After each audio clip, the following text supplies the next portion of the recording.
नमस्कार दोस्तों, आप सभी का स्वागत है। दोस्तों ये एक रिवीजन वीडियो है आरआरबी एग्जाम के लिए और आपको पता है कि 25 क्वेश्चन साइंस के आते हैं और 20 क्वेश्चंस आपके जीएस के आते हैं। यानी जो 45 क्वेश्चंस हैं ये वेरी इंपॉर्टेंट क्वेश्चंस होते हैं जो आपको सिलेक्शन की तरफ लेके जाते हैं। तो प्लीज़ वीडियो को पूरा देखिए। हमने प्रीवियस ईयर के क्वेश्चंस को कलेक्ट किया है और कमेंट करके अपना स्कोर जरूर बताइए कि आपको कितने क्वेश्चन आते थे। अगर ऐसा पेपर आपको मिलता तो आप कितने क्वेश्चन सही करते। तो आइए स्टार्ट करते हैं। कार्य का एसआई मात्रक क्या है? तो कार्य का एसआई मात्रक होता है जूल। तो करेक्ट आंसर हो जाएगा यहाँ पे ए। किसी वस्तु का भार अधिकतम कहाँ पे होता है? तो किसी वस्तु का भार अधिकतम होता है पृथ्वी के ध्रुवों पर। करेक्ट आंसर हो जाएगा बी। बिल्कुल डिट्टो क्वेश्चंस ऐसे ही एग्जाम में आपको मिलेंगे, तो कोई भी क्वेश्चन को आप मिस मत करिएगा। वाहनों के पीछे का दृश्य देखने के लिए किस दर्पण का उपयोग किया जाता है?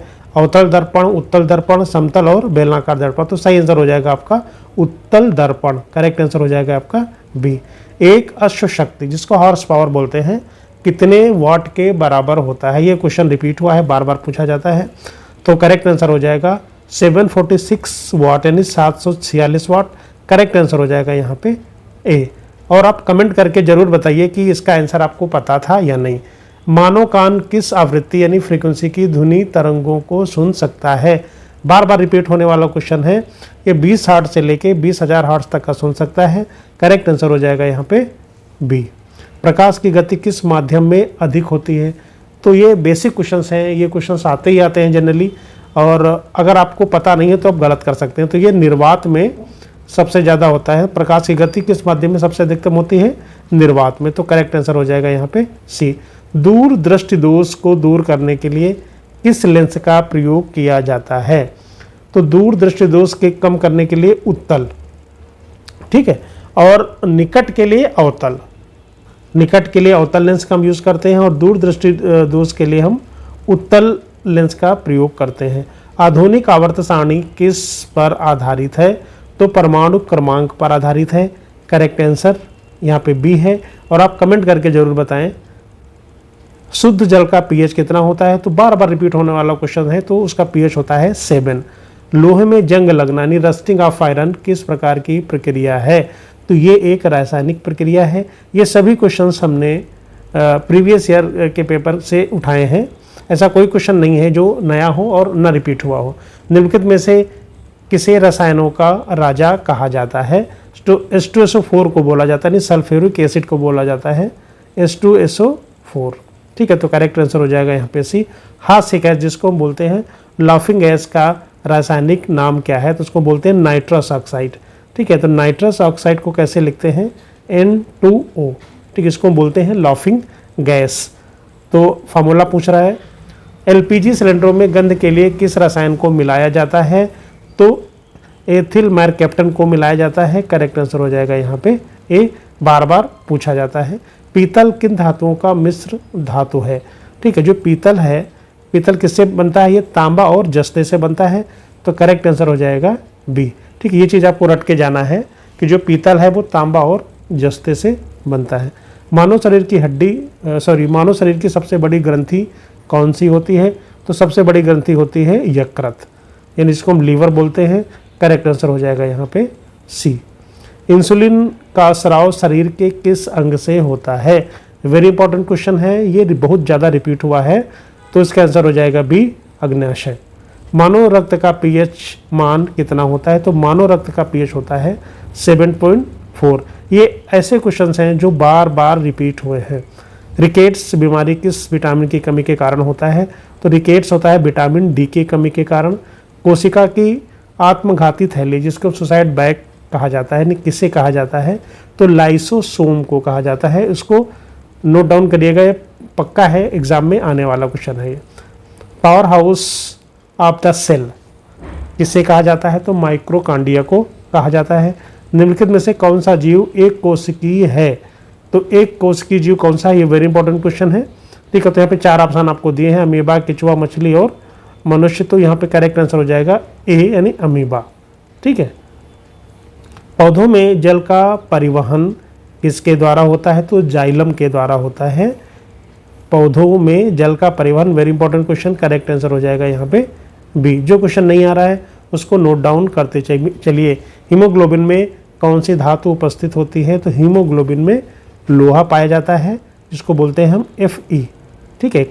पेंसिलिन की खोज किसने की थी? तो पेंसिलिन की खोज किया था अलेक्जेंडर फ्लेमिंग ने। तो करेक्ट आंसर हो जाएगा बी। ये आपको पता भी होगा। निकट दृष्टि दोष में व्यक्ति को कहाँ की वस्तुएं साफ नहीं दिखाई देती हैं? तो भी निकट के लिए कौन सा लेंस यूज किया जाता था वो हमने आपको बताया था। तो यहाँ पे एक करेक्ट आंसर हो जाएगा दूर की वस्तुएं। ठीक है। निकट जब दृष्टि दोष होता है तो उसमें दूर की वस्तुएं क्लियर दिखाई नहीं देती हैं। करेक्ट आंसर हो जाएगा बी। तो निकट दृष्टि दोष के लिए कौन सा लेंस का यूज करते हैं? अवतल का यूज करते हैं। दूर दृष्टि दोष के लिए उत्तल का यूज करते हैं। इसको नोट डाउन करिएगा। भारतीय संविधान का जनक किसे कहा जाता है? डॉक्टर BR अम्बेडकर को कहा जाता है। भारत के राष्ट्रपति को पद की शपथ कौन दिलाता है? तो भारत के राष्ट्रपति को पद की शपथ कौन दिलाता है? भारत के मुख्य न्यायाधीश दिलाते हैं। करेक्ट आंसर हो जाएगा यहाँ पे सी। भारतीय संविधान की किस अनुसूची में भाषाओं का उल्लेख है? तो 8वीं अनुसूची में भाषाओं का उल्लेख किया गया है। हड़प्पा सभ्यता की खोज किस वर्ष हुई थी? तो 1921 में हुई थी हड़प्पा सभ्यता की खोज, और दयाराम साहनी के द्वारा की गई थी। इसको नोट डाउन करके रखना। पानीपत का प्रथम युद्ध किसके बीच लड़ा गया था? तो बाबर और इब्राहिम लोदी के बीच में लड़ा गया था। करेक्ट आंसर हो जाएगा ए। तो इसके तीन युद्ध हुए थे, आपको तीनों याद रखना है। 1857 के विद्रोह के समय भारत का गवर्नर जनरल कौन था? उसका नाम था लॉर्ड कैनिंग। तो करेक्ट आंसर हो जाएगा यहाँ पे बी। भारत की सबसे लंबी नदी कौन सी है? तो सबसे लंबी नदी है गंगा। यहाँ पे भारत की पूछा है। ठीक है। तो सबसे लंबी नदी है गंगा। काजीरंगा राष्ट्रीय उद्यान किस राज्य में स्थित है और ये किसके लिए प्रसिद्ध है? तो काजीरंगा है वो असम में है, और एक सींग वाले गैंडे के लिए प्रसिद्ध है। तो करेक्ट आंसर हो जाएगा बी। ये क्वेश्चन बार बार रिपीट होता है। भारत में हरित क्रांति का जनक किसे माना जाता है? MS स्वामीनाथन को माना जाता है हरित क्रांति का जनक। करेक्ट आंसर हो जाएगा बी। आप कमेंट करके जरूर अपना स्कोर बताइएगा। नीति आयोग के पदेन अध्यक्ष कौन होते हैं? तो नीति आयोग के पदेन अध्यक्ष होते हैं प्रधानमंत्री। करेक्ट आंसर हो जाएगा सी। भारतीय रिजर्व बैंक का मुख्यालय कहाँ है? तो रिजर्व बैंक का मुख्यालय है मुंबई में।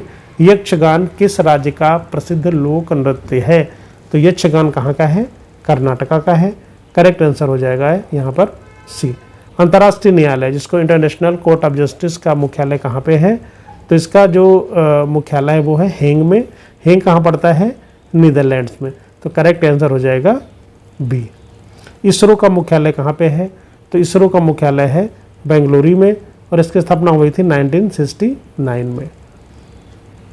वर्ष 2024 के ग्रीष्मकालीन ओलंपिक खेल किस शहर में आयोजित हुए थे? तो ये पेरिस में आयोजित हुए थे। तो 2024 का क्वेश्चन है, पूछा जा सकता है, कोई बड़ी बात नहीं है। तो जो भी मोस्ट इंपॉर्टेंट क्वेश्चंस हैं, ये बड़े गेम्स हैं, वो पीछे कभी पूछे जा सकते हैं। तो करेक्ट आंसर हो जाएगा बी। हाल ही में संयुक्त राष्ट्र संघ द्वारा किस वर्ष को अंतर्राष्ट्रीय महिला कृषक वर्ष घोषित किया गया? वेरी इंपॉर्टेंट क्वेश्चन है। तो 2026 को अंतर्राष्ट्रीय महिला कृषक वर्ष घोषित किया गया है। इसको नोट डाउन करिएगा।